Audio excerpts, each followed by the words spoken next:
thoughts on what has led to Malik's impressive improvement. The footwork's better. He's got more scoring moves. Can you kind of take me through that development process of getting him to the point he's playing at? This summer, he put a lot of work in. He never really left campus.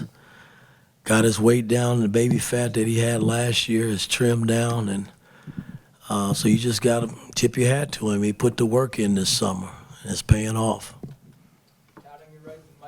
Mike, Roddy Gale and Bruce Thornton were 0 for 12 over here to your right, Mike. Right here. They were 0 for 12 from three-point range. Ohio State only hit 2 threes in the second half. What made the three-point defense better, especially after halftime?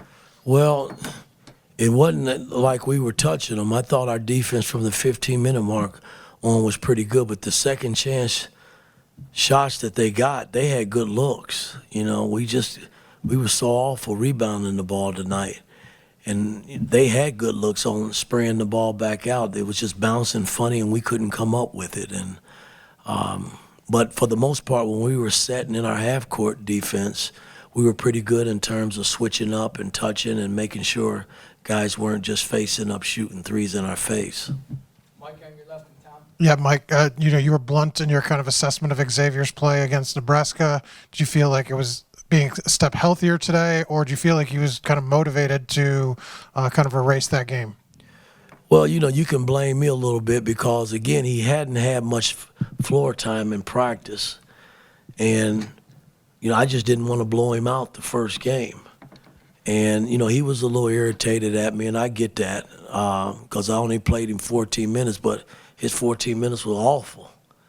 I don't care how you look at it. You get 14 minutes, you got to be positive and do some things that help us win the game, and he didn't do that. And today I told him I'd shoot around that I was going to play him, let him loose, and I thought he was huge tonight. I gave him the game ball, him and CJ both, because I thought CJ was excellent coming off the bench for us.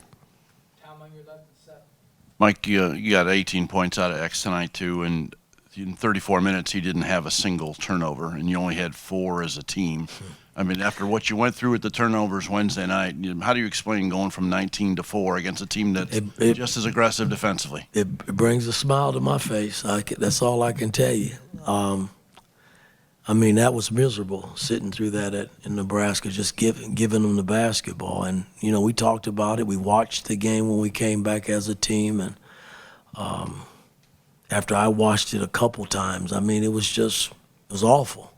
But we rebounded from it and learned from it, and only had 4 turnovers a day, which is kind of nice. Seth, row 2, and then Jack.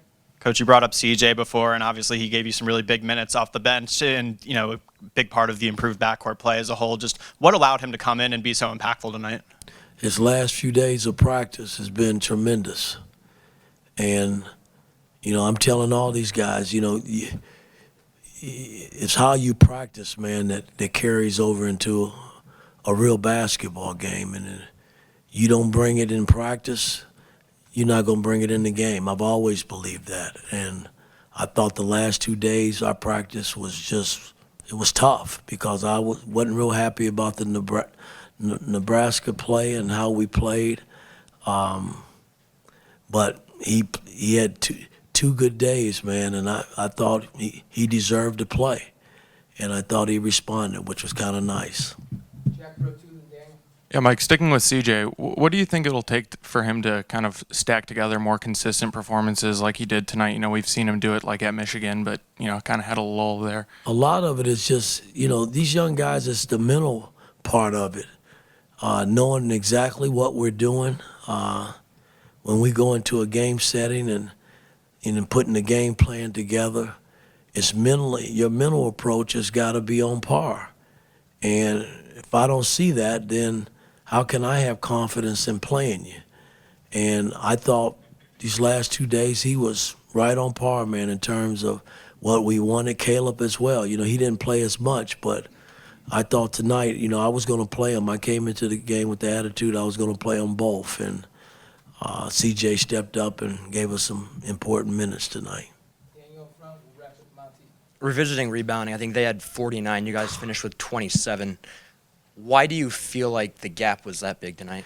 A lot of it is because how the ball was bouncing off the rim, and the big fella Felix had a lot to do with it. I mean, he kept balls alive, and and I told Ware and Malik, they were awful tonight in rebounding the basketball. Their bigs basically kicked our butts in terms of going to the glass, and you're not going to beat a lot of teams in the Big Ten with that kind of margin in terms of rebounding. We got away with it tonight, but we got to be much better as we go to Rutgers.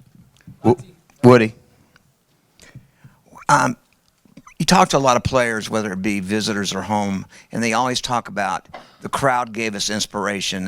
The Nebraska players talked about the way the crowd motivated them, and Ware talked about the crowd, the way it motivated the Nebraska players. What do you have to do when you go on the road to get the crowd out of the game and just play basketball and get the crowd out of the game? Well, I can't ask the crowd to stay home. That's for damn sure. I wish I could. But I just think you got to have a mental toughness about yourself. Just like we played the last 15 minutes of this ball game, that's what you got to take to the road. And somehow I got to get our team understanding that.